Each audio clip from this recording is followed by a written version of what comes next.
So, ayan guys. Ngayon napatahimik ko na yung music. Iti-taste test na natin siya.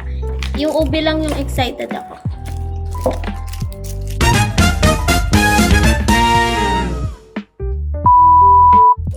Siyempre, gagamitin natin yung stick from them. Yung hindi na ata nawawalan ng matamis. Diba, gawin na di Manila. So, yun siya guys. One. Ito na siya guys. Binuksan pero hindi inopen. Ano, G-toppings this scramble. Tikman na natin. Masatisfy yung ube cravings. And ayan, as you can see, yung lips ko. Before natin to kainin, i-test na natin siya kung transfer proof siya. Yeah, diba amazing? I think ang nata-transfer lang is yung medyo ano niya, pagka-oily something. Yung shiny effect niya. Kasi ayan. And ito na, yung ube. Papansin ka ba? Ay, Kakain ba kayo ng kanin? oo, ka ba? Chicken si Jana. Mga nakin na po eh. Kasi dito ba na? Eh, si Dam. Asa yung bagos? Ay, di bagis. Ayaw mo na atin eh. Tamang sa anak. Lagi mas.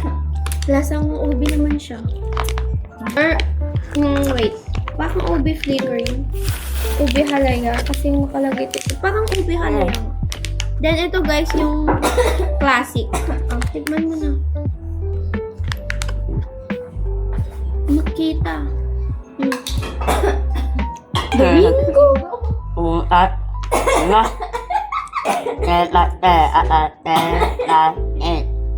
Ito.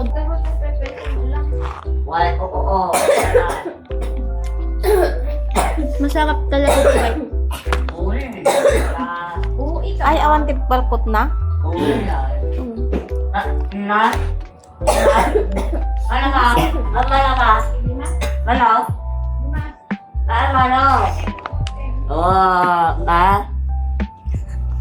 With the red head girl. Ay! Tapos i-compare mo ito yun. Give us na. The milk one. Yan si Jobe. Siyempre, anak mo gumagatang tima din na ima.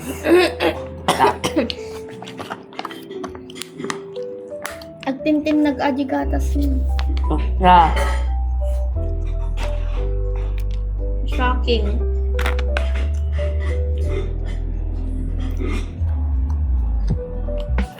Ano maji ubing ako?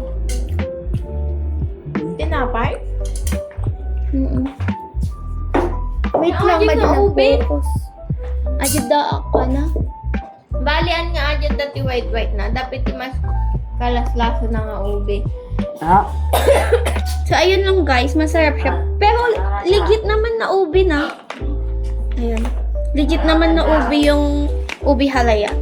And masarap talaga yung classic guys. Yung original na Milky Makapuno. So, yun lang. If nag-crave kayo, check out na kayo kay C-Bites! Thank you, Charlene San Pedro, sa pag-impluensya. So, ayun lang guys. Bye!